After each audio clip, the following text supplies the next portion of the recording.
Hi there, this is Eitan, and today I'm going to make a review on the Civivi Elementum. Civivi is the budget line of We Knives. We Knives, if you don't know and you live under a rock, it's a Chinese company, makes high-end knives. And Civivi also make sort of a budget line, but it's not that budgety because they have not that expensive, relatively cheap knives, but they also made very, very well relatively to their price point. So the Elementum is supposed to be a basic EDC, and it comes in a variety of handles, materials and blade finishes, and even blade steel, because they have also a version with Civivi Damascus, etc. So a bit of specs, from tip to toe, 7 inches. It weighs around 2.7 ounces. This is what I weighed this model, not 2.9 like they say, but it's not that different, you know, it's small. The blade length is a bit less than 3 inches, around 2.9, and the blade thickness is 3 millimeters, which is 0.12 inches. That's it. Let's make a size comparison. So near the paramilitary 2, didn't open quite well. Near the paramilitary 2, as you see, it's around 75% of its size, so it's supposed to be sort of a medium small knife, not that big. Handle is shorter, and blade is not that shorter, but a bit shorter. Near the Strider SMF, so the Strider SMF just swallowed this one. It can be a backup knife of the Strider SMF. This is near the Buck 110, they have similar height, but you see the Buck is larger. And near the Code 4, Cold Steel Code 4, as you see, also the Code 4 is larger than the Civivi Elementum. So let's dive into the the review itself. So the blade is in a simple shape. It comes very sharp, and it has a shape that if they had in the dictionary a picture near the term folding knife, you probably seen a blade like that. We have sort of a drop pointy, spear pointy, depends who you ask. Blade, very clean, satin finish, hollow grind, a very good hollow grind, I might add. The grind is great, really, really great, excellent slicer.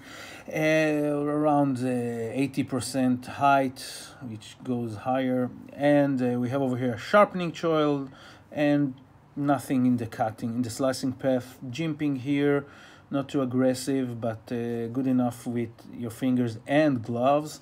And everything is chamfered. We have over here a flipper tab. The flipper tab has some texture here, and it's chamfered, and its action, it's okay. It's no issue to open and close it with your hands.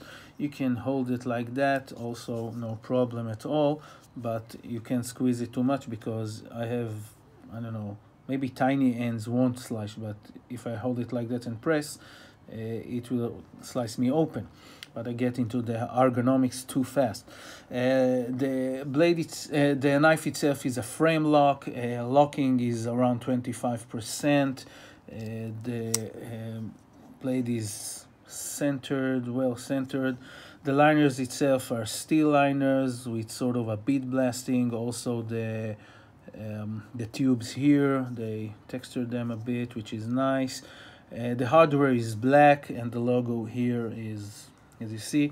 The micarta scale are not as, grippy, but it's not very, very smooth. I mean, you can touch it, you can apply force, and it's not gonna be that easy to move your fingers, so it has a grippiness effect.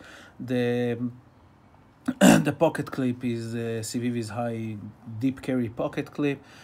Flush screws, but not flush clip, but it's not that different. The ton over here, the pocket clip ton, allows you to put working pants or even big jeans. It go very well, no problem, and it will sit there nice and easy. In the pocket is also very ergonomic. The flipper top is not too much outside, so it's very nice. In that matter, they did everything well, and as I said, it's well chamfered, almost any spot.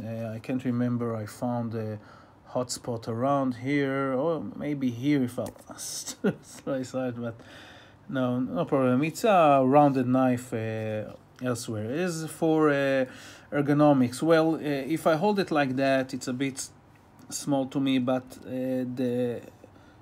my palm cushion can absorb the pocket clip like that, and I can apply a lot of force. It's okay. If I want to apply a lot of force and hold it like that, it's okay, but if I'll move my finger a bit up, I'm gonna slice it. Here it's a different story, because over here my pinky rise up, just touch with the pocket clip, and it's very annoying. So I need to work like that, or not apply force with. I don't like to work it with my left hand anyhow.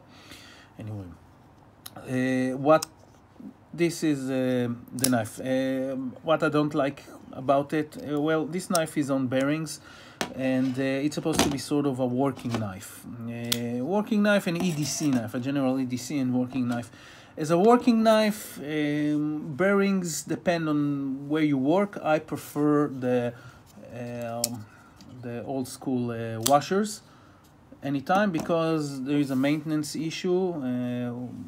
My knives fell into the sand once in a while, so bearings is not fun. Okay, I see the Socom Elite and other big brands use bearings in their knife, and people like it. Okay, now bearings have the advantage, you know, its action is very fidgety and fun and drop shotty or whatever, but as maintenance, it asks more of you.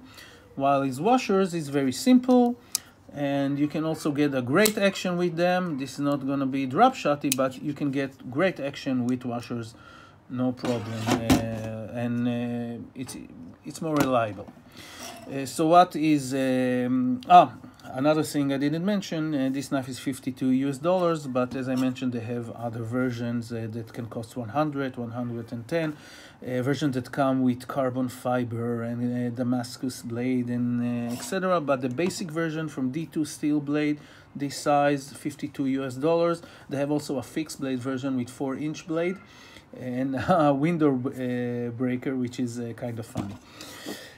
What's the bottom line? The bottom line, this is a nice EDC knife. It's supposed to be a general knife, general use. It's sort of an EDC knife that people who don't familiar also in the knife world. You have an uncle who don't know knives, you'll buy him a gift like that, say, this is very nice. It doesn't look threatening, it's look very nice, and you have a variety. You have more luxurious models, and you have the simple working models.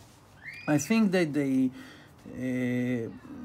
well, the crowd want fidgety, so they made washers. But if they wanted to do really workhorse, they should have gone with the washers and not the ball bearings.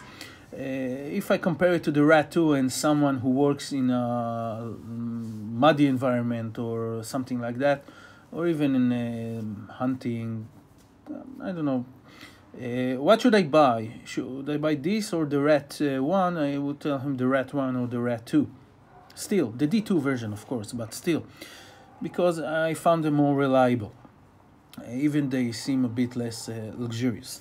This model, it looks better.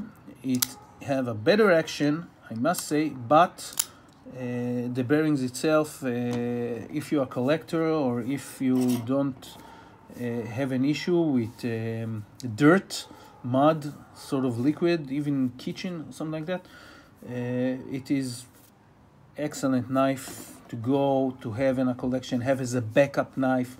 It have a great design, grind, everything. The only issues that should matter to you if it fits in your hand and you like it personally, that's it. But as a product, if someone says, I'm looking for a good knife, it can be a good recommendation. So that's it. I hope you enjoyed the review and have a nice week.